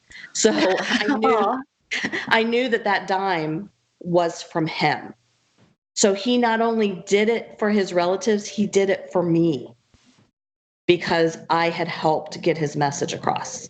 That was one of the coolest moments. You know, I've had very uncomfortable moments. There's been times where people have asked me, what do I think about the outcome when it comes to someone who may be sick? And that's very uncomfortable if I see that death is coming fairly quickly. And I hesitate to tell them, but they always say, please just tell me what you're seeing. And unfortunately, I've been pretty accurate with it. That's the one time I wish that I weren't accurate. Mm-hmm. But it was little, like the very first time somebody asked me, I saw the person in my mind's eye and she looked at me and she went like this. And I knew that she was going to be going. And she actually kind of like made a little bit of a recovery. And I read about it on Facebook and I'm like, yes, I was wrong. I was celebrating. And then literally 2 days later, she passed away. Oh, so wow. Those are my most difficult times. Right. Okay. Mothman is working me, Justin. I have another question from Mothman. Do you have any spirits that follow you or hang around, like an entity you've talked to multiple times? I have a woman who helps me. I was on an investigation. We were doing a cleansing, and there was an earthbound spirit that we were trying to get to cross, and there was someone who was not earthbound, and she showed herself to me, and I saw the man. She went beside him, and it was like they were walking up the staircase. And when she got to the top, she turned around and she went like this and blew me kisses with both hands. And I'm crying. I know people are watching me. Other investigators think I'm crazy because literally the tears are just flying off my face. The next night, I went with another team, and their psychic told me, I said, well, can you tell me anything? She goes, oh, you mean about the woman yesterday? And she proceeds to tell me that the woman wants to be my helper and that she appreciates because she had tried so hard to get that man to cross. And so she wanted to help me. So when I do cleansings and it's time for me to cross someone, I ask her to come and help me. So she's the only one that I know for sure is around me a lot. Nice. Okay, Justin, go ahead. I'll let you take it. Okay. My mom said that she's joined the live stream on Facebook. So, hi, Mom, if you're watching. I guess what I really want to, the gear I want to shift into now is, we had a show. I do a blog show every week on my Facebook blog page and on YouTube, and the topic was the negative side effects from investigating or doing any type of spirit work. And I guess the question I'm going to give you is, have you ever dealt with anything negative doing this type of work? I have come across a couple nasty human spirits. Like I said, if I ever came across anything that I thought might remotely be demonic, I turned it over to someone else, because I'm the first one to admit, if I am not an expert at something, I am not going to dabble in it. For me, it's a good thing or a bad thing. When I see a negative human spirit, if I sit there with them long enough, they show me why they're so nasty. So I get to see the more broken side of them. You know what I mean? The reason why they are nasty, which softens me to them a little bit. And I think it makes it, when we get to that point where they show me why they're that way, it kind of, the relationship turns at that point, and then they're more willing to communicate and they're more willing to accept help and things like that. As far as the psychic medium side, I know a lot of people, they get drained, they get headaches. I get energized by it. Like when I'm done, I'm wide awake. I'm ready to run around the block. I'm blessed. I do not get headaches. I don't get drained. I don't, except for maybe feeling a little bit sad, like when I see, a future event that's not the happiest in the world. I don't have any ill effects from any of it. No, I have a quick question with you saying that about being energized afterwards. Is that during a location or a reading or both? I'm usually okay after investigation too. I wouldn't say that I have all that extra energy after an investigation, but definitely after readings. Okay, yeah, I actually get the same way. When I'm done with the reading, I get like I'm pumped. And then a little bit I crash down afterwards. It's just, the adrenaline. But then after investigations, it's like don't talk to me for about 3 days. But yeah. After an investigation, I wouldn't say I'm tired, but I'm more reflective. After investigation, I know my investigators sometimes say, well, you didn't talk in the car. Did we do something wrong? Are you mad at us? No, I'm thinking about what we just did. I'm thinking about the spirits that we're trying to connect with. So I do a lot more reflection after investigation. So I knew Jessica was going to ask that. As soon as she said she got energized, she's like, oh, my ears perked up. We have a kindred spirit.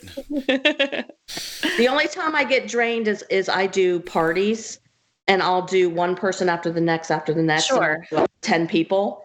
Yeah. And then by the 10th person, I'm ready to go home by the time I'm. Yeah, because I remember bringing it up to Justin. I was like, "Am I weird? Like I get hyper. Like I'm pumped up, ready to go." And I was just because I've never actually heard anybody else say that they get energized I afterwards. think it's because the spirits are giving us. We gave something to them, so they're giving us something positive back. Yeah, I agree. I'm excited. Thank you. You made her night. You did. I know. Thanks. So, so based on what you told me, you haven't dealt with anything you would classify as demonic or inhuman. No. Other than a nature spirit, which technically, if those cases would prop up and come to you and land on your desk, would you take them, or would you sub it out to somebody that was more qualified? I would do the initial investigation, just to make sure, and then I would call someone else in as a consult before I took any action whatsoever. We always err on the side of caution. I'm not going to come in and do cleansings and do this, that, and the other until I have all the research in. You don't want to make things worse for these people. And you can't come in with, what may work in one location may not work in the next. And you need to be very careful. You can't come in with roach spray if you got ants. So you need to be careful. And I will definitely... I used to not be able to see pure evil. I used to only be able to see human spirits. But I have lately been able to get glimpses of things other than that. And which is useful to be able to know what I'm dealing with, but I would call in for backup. That's just the way I am, because that's not my area of specialties at this point. Right. Yeah, I was wondering, and that's what I assumed your answer would be, and hopefully that would be like a warning people should heed, because a lot of people would be foolish and rush in, ooh, a demonic case, I want to go check that out. And before they know it, they made the situation worse. Now they've brought stuff onto them and their family, so yeah, that's not good.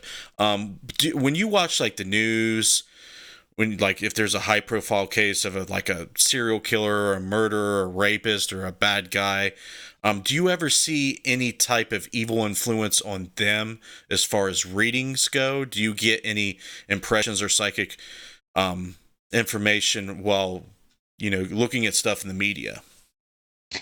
I actually try to stay away from a lot of the media because it weighs very heavy on me, just from an emotional human being side. Um, I've never seen somebody that I saw, like you're saying, a serial killer. I've never delved into, okay, let me concentrate on Bundy and let me see what was the cause, that made him that way. I've never tried to do that. When I see a story that involves any kind of things like that, like say if there was a local case here where a friend of mine actually knew the victim, and she called me the day the girl disappeared, and she said, you know, I have a friend and blah, blah, blah. And I said, I hate to tell you, she's dead. And then I described where the body was. And like maybe a week later, I never have the TV on, especially not on the news. And I look and the news is on, and there is that exact location that I described to her. And that's where they found this girl's body. Wow. So that was kind of freaky, to have actually seen where her body was. But it was in like this big nature preserve park that we have in this area. It would have been practically impossible for me to have called the police and said, hey, you need to look in such and such location. And I never would have thought that I would have accurately seen it in the first place. I was literally in shock. You asked me, I didn't think about it before when you said, did you ever have one of those oh shit moments as a psychic? That was an oh shit moment. When I looked on the TV and I saw exactly what I had described to my friend, that was definitely an oh shit moment. Yeah, I would say so. Because it's not every day that you get instant validation via the television. Yeah. That was definitely one where the blood drained from my face and I had to sit down a minute. Mm-hmm. I see there may be some other questions on Facebook, but I know Deb Schneider had a good one. Is there any others that we need to address? Val wanted to know, what glimpses do you see of evil? Curious. When I see evil, usually I see it as a major dark heavy spot in a home, so that I know that that's probably something inhuman as opposed to human. Usually human spirits, I can see them. I can see what they look like, or I can see how they want to project themselves.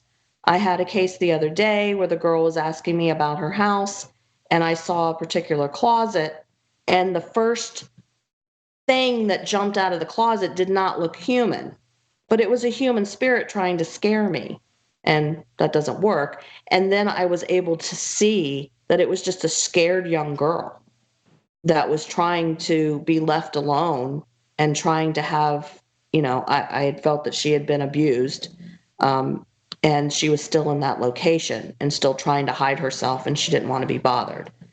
But if I come across the glimpses that I've seen of the evil, they're presented to me in just like this really heavy, thick, dark mass. Sounds vaguely familiar, doesn't it, Missy? Mm-hmm. All right, anybody else? Just Deb. Okay. She asked, have you ever had a spirit bother you at a store or in a public place that wants to relay a message? Not a message, but I was at a bar with my friend, and my friend had a couple too many, and she was saying, well, why don't you ever read me, Vickie? You won't read me. I said, because I don't read for friends. And we're just conversing, and all of a sudden the man next to her got up to leave.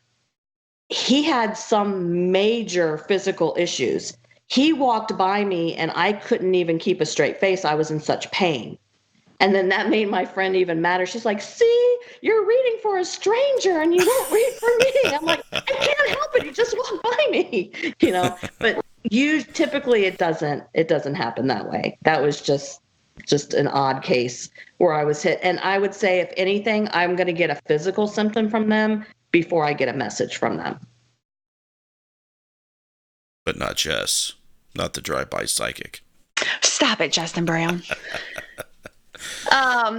Mothman asked, know anyone who has seen Bigfoot, man-wolves, Mothman, etc.? You asked that one. I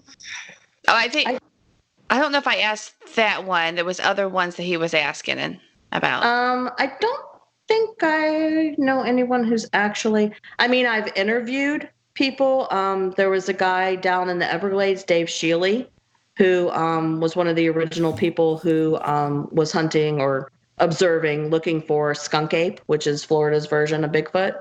That's the closest I can say, because he's actually seen him and I interviewed him. So that's about as close as I can get.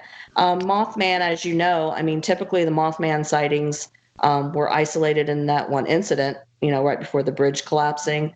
There's been a few other, I'm going to call them vague sightings right before certain tragedies. But not a lot of people have seen him. So no, I don't know anybody personally that's spotted the Mothman. Okay, Scarlet Wolf, Vickie, what is your opinion on sleep paralysis?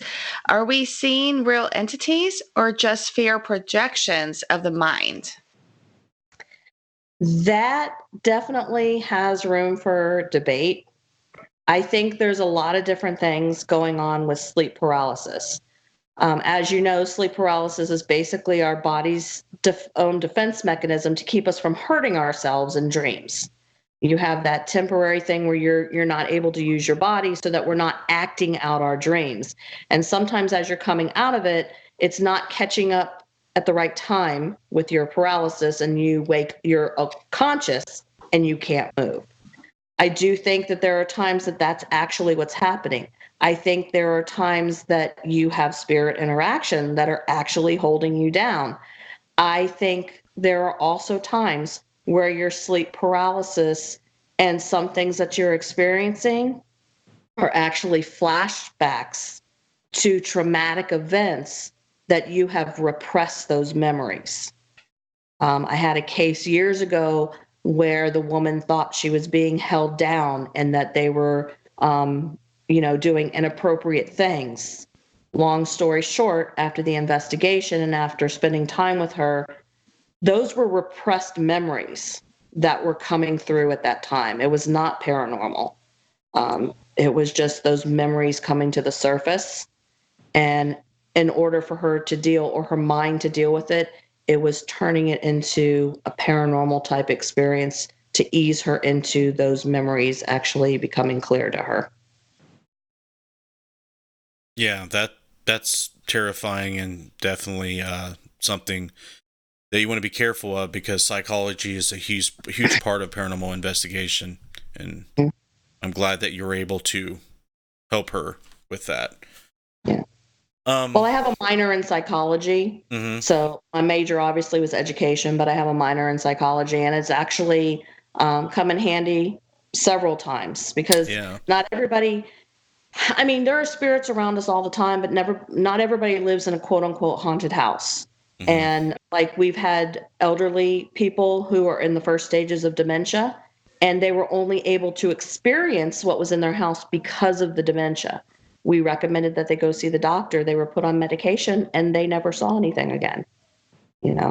So you have to have a lot of tools in your bag to be a paranormal investigator. Yeah, absolutely. That brings up a question I have for you, Vickie. Have you ever heard of psychokinetic phenomena where people can create entities with their own intelligences, seem like they're spirit-like, haunt places, do things like ghosts and spirits do? And if so, can you discern between the two? I have never had a case where I thought that was the situation. So I don't have any firsthand knowledge, but do I think that the brain is powerful enough to create phenomena that could fool not only the person creating it, but to be able to manipulate their environment enough for other people to experience what's going on in their head? Absolutely. The brain is a lot more powerful than people really think. Right. And you need to, but I've never had a case where I thought that was happening, or I had evidence that was happening. Another question. Me and my mother's had lengthy conversations about how people who have psychic ability, this is just a blanket term, to interact with residual energy as if it was intelligent. Have you ever had an experience where something seems residual, where they don't pay any attention to the normal folks that are there, but once a psychic walks in, immediately they detect them and then start interacting intelligently with that certain individual? When I go at a location that has residual, I see it as a loop. Mm-hmm. So I've never interacted with residual energy myself. Literally, it's shown to me circular. It's shown to me as a loop. I see the person doing the same thing over it, and they're always looking straight ahead, and they're just repeating the pattern, and they're showing me that they're doing it over and over again. So I've never had any experience with that. That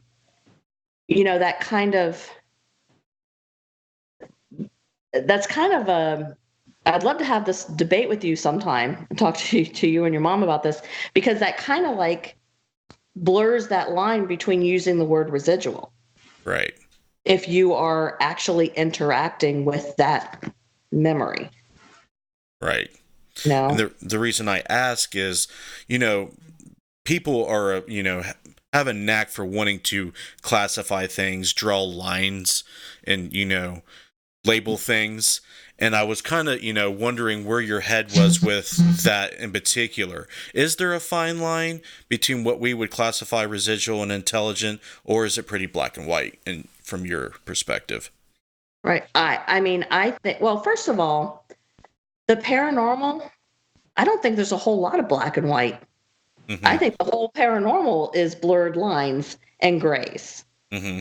And not everybody knows everything.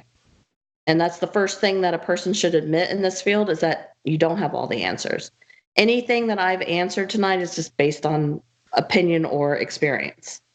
I can see, because if you are seeing, if it's residual, but you're interacting, how is that any different than when you think about the scenes that I see as I'm given a reading?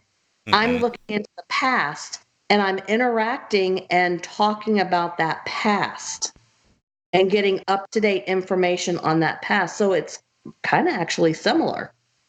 It's like the manifestation. It's like how it manifests. Like it can manifest differently. It's not always the same manifestation.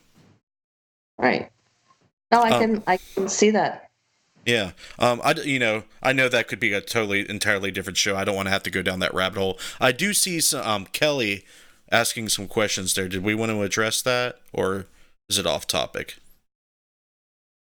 Missy on Facebook? It is off topic, and they are actually questions for you. Oh, okay. Yeah, I'll put my email. Are they on Necromancer? They're on Necromancer. Yeah, I'll just put my email down, and you can email me, or you can message the page. Either one, whatever you want to do. Do we have any other questions from the Peanut Gallery? Well, no, I don't. Well, Derek wanted to know if she had ever been wrong, if she had ever read somebody wrong. I have read people wrong if they were, let's say I was on the phone and I had two people in the room. And I remember this one time, it was two young men, and they were both in the room, and I read them just opposite. Whoever I had on the phone, I was actually reading the person who was not on the phone. And then when they switched, I was reading the other person. So that's one time for sure that the information was correct, but I attached it to the wrong person. And of course, you're never going to be 100% with what you do. Especially when you're dealing with symbolism. I could interpret what I'm seeing incorrectly and, get it wrong. I think you need to be leery of anybody that says that they are 100% accurate 100% of the time. That's a little scary, actually. I have a very Yeah. good rate, though, but not 100%. Yeah, we have talked to psychic mediums that say that they're right 100% of the time. But they're never wrong. That they're never wrong. No, I mean, there's certain things that I will say to you. If I were talking to you and I tell you something about a medical issue, you need to listen to me. My medical thing has been so far 100%. And when I say medical, what it is I've had people come to me and they say, well, I went to the doctor and the doctor said I need to have this test. And I'm like, nope, you need to go have a CAT scan. It has nothing to do with your heart. You need to have a CAT scan. That person went and got a CAT scan, had a major issue going on with her head. Another person went to the doctor. The doctor said it's a stomach issue. I said, nope, you need to go to the gynecologist. She had stage 3 cancer, cervical cancer. And she never in a million years would have gone to the gynecologist if I hadn't said to. So that's one thing. If I get a really strong message about a doctor, yeah, make the appointment. That's awesome. Yeah. Yeah. For sure. Are we clear on YouTube and Facebook as far as the questions? I have one on YouTube if Missy's done.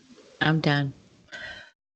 Mothman said the other question he had is a religious one. Do you think you ever receive messages or help from divine forces? Would you call your abilities a gift from God? Yes, I would call it a gift from God. And I would say that all of my abilities are allowed by God. So you could say they all come from there. I think what happens is we all have different definitions of God or who, what your religion calls God. And I remember my shaman said to me, you don't have to believe the same thing I do. You just need to believe in something. I believe in God, and I think that he's the one that allows me to be able to do this. It's not me that's doing it. Someone else is allowing it to happen. And it's someone is allowing me to help people. And that someone, based on my beliefs, is God. Good answer. I think once you start pretending or claiming that you know exact details about whatever your divinity is, how you personify God, that's where you start dividing yourself. That divides the people. And that's bad. Yeah. There was a quote from a book written by Linda Alice Dewey, and it's a story about a spirit that was a runaway slave. And once he crossed over, he came back to tell a story. And at the beginning of each chapter, there would be a quote. And one of the quotes that he had, it said, "It's exactly the way God said it was. It's just not the way you took it." So in other words, God didn't lie. God said it, but you guys interpreted it just a little bit differently. And that quote's always stuck with me. Mm-hmm. And I think that's important because we all have our own interpretation. But I do think it's important to believe in something and to have some focus. Yeah, I think that is a good takeaway when it comes to that subject matter. Because everybody's out there searching for objective truths when they're being filtered through subjective beings. And once you understand that, you're going to start being like, okay, they believe essentially in the same thing I believe in. Everybody knows that killing people's wrong and hurting children's wrong and abusing. All these things that we know intuitively that's wrong. All the religions say it's wrong. But to sit there and argue about the details that define what the source is and what the traditions are, that's where we get in trouble. And those truths everybody seek out there is all subjective. But when you boil it down, it comes to the values are all the similar. And hopefully all the really good gurus out there are saying that. All the ones that I listen to talk are saying that. Valerie's saying that. I have one more question by Haunted. I've had my first paranormal experience as a child and have always wondered why children seem to be more sensitive to paranormal happenings. Well, they say that children pretty much can see spirits until about the age of 7. And one of the theories is children are complete innocents. They don't have society, up until that point, they don't have society telling them that that person they're talking to, their imaginary friend, doesn't exist. I mean, most parents will go ahead and entertain if a child has an imaginary friend. Oh, that's cute. What are they doing now?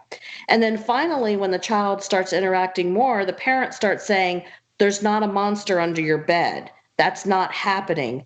And as that happens, we start to close off. And we see that happening about the age of 7.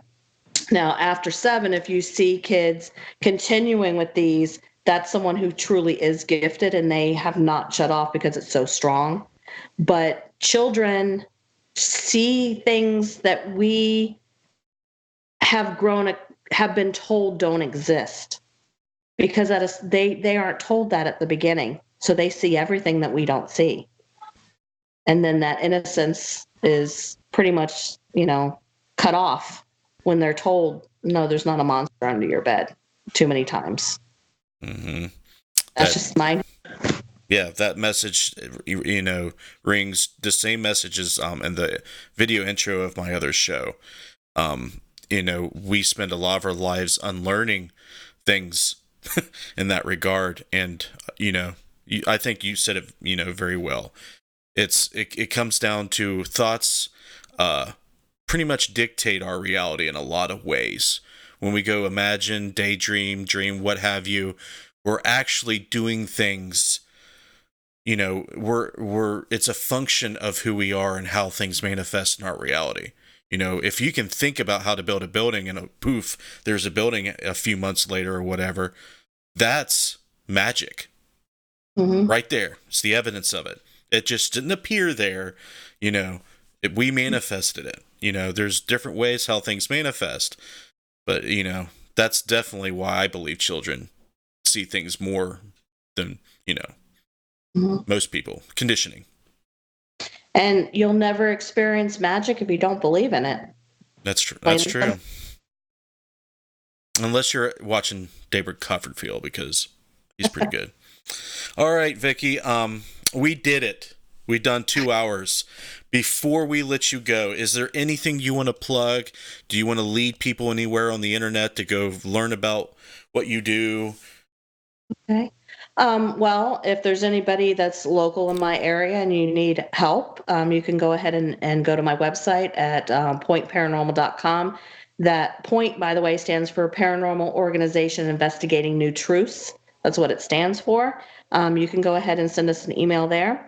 Every week, you can catch me and Jason Pennington and Denny's and Ryan Beckett on our podcast called The Weird and Whatever.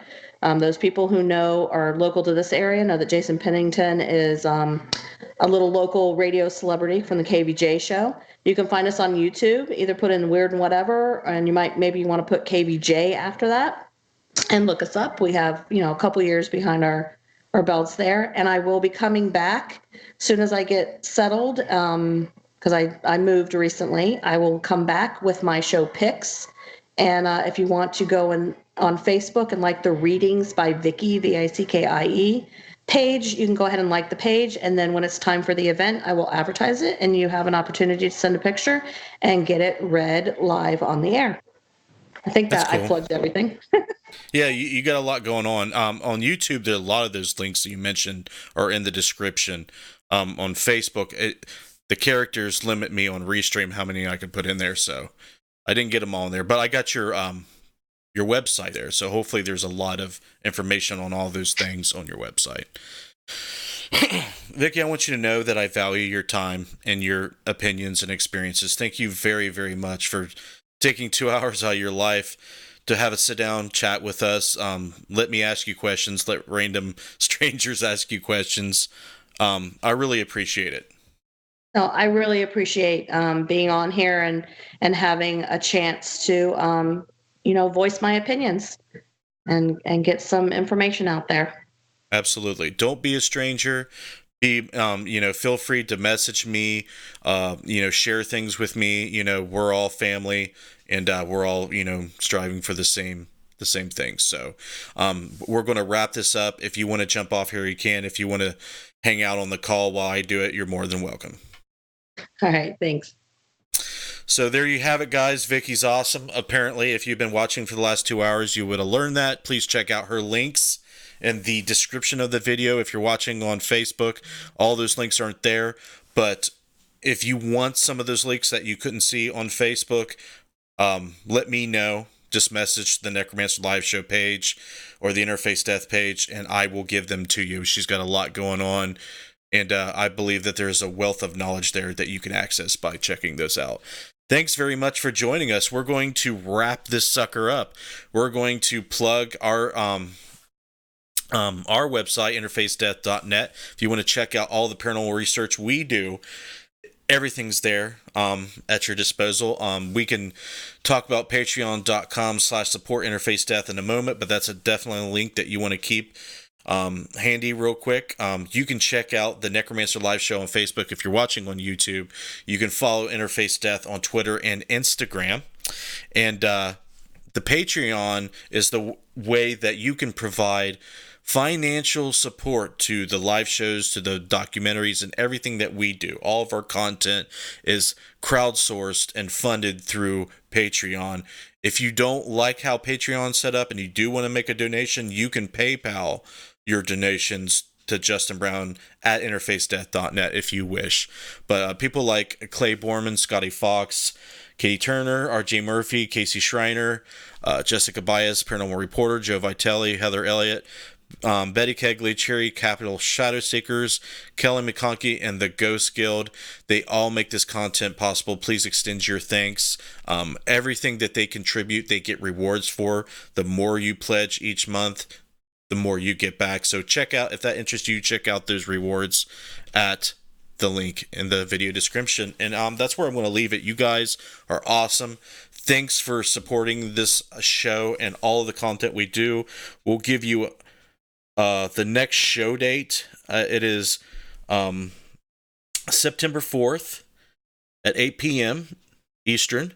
And we have Dina Ray, which is a author of conspiracy theories, and she researched this stuff. Her books are primarily fiction, if I remember correctly, but she's coming out with a new book, and the conspiracy theories are all based off of real existing conspiracy theories. So I always like talking to Dina, so we're going to have her back on the show.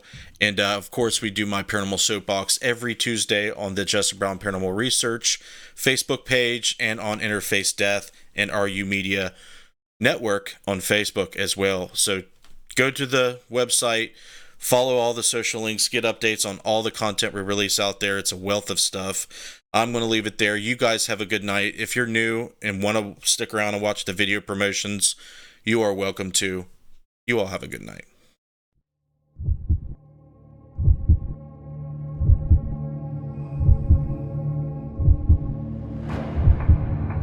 Do you have that drive?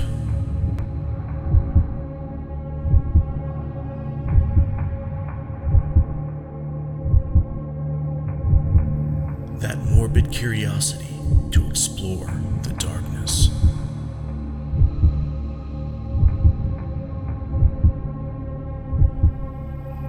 Do you have what it takes to brave the night?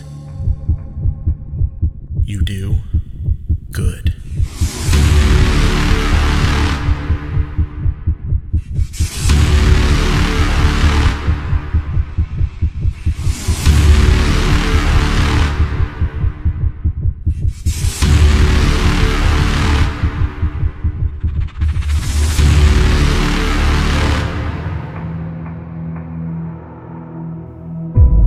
Dead light. For those who aren't afraid to see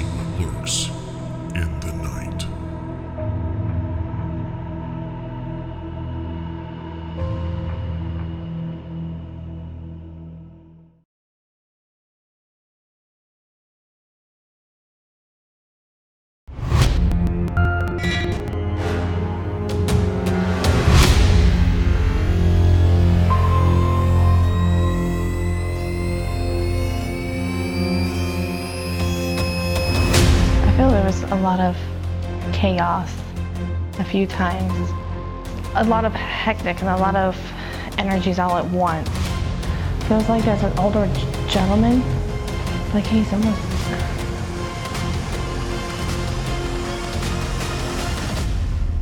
angry.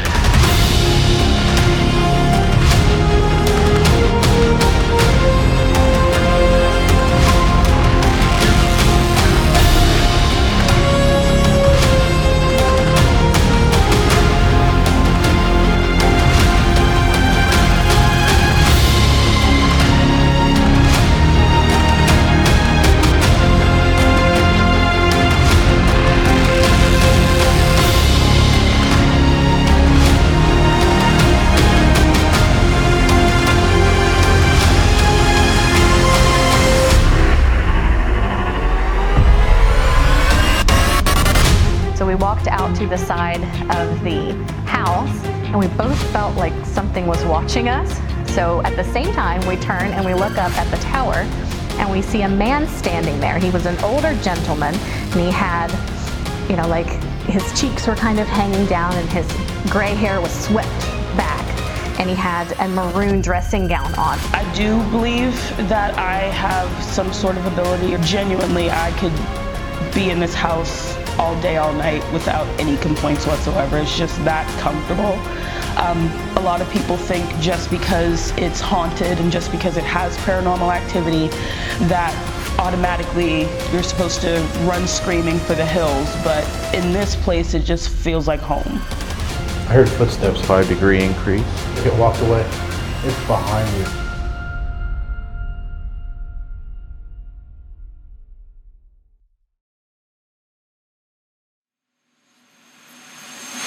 Something that I picked up prior on the photos that I've seen, I keep seeing a badge. It feels like some kind of tightness in the chest. So it feels like he possibly could have passed away from heart or lung issues. But I don't know if he was an officer here or some kind of badge. I'm trying to figure out how to explain it, and it's just so overwhelming. It's just a lot of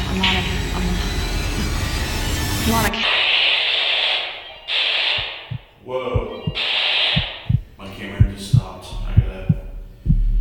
I just got a complete shutdown of my equipment.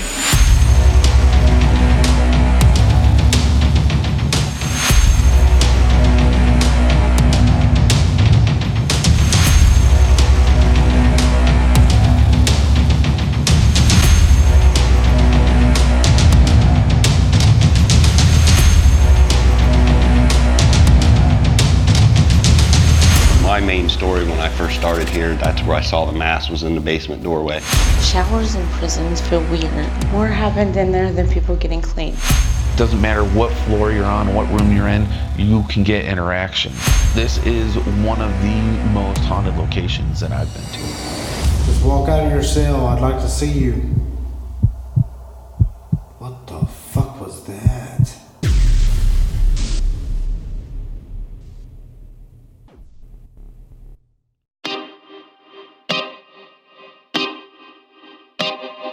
This is Jason Bland, host of Midwest Paranormal Presents Paranormal Soup, where we stream live as a webcast every Sunday night, 11 p.m. to 2 a.m. Eastern, with guests who will blow your mind. Live ghost box sessions where you can call into the show to see if the spirits will talk to you, and the World Wide Web of Weird with the latest in paranormal news and evidence.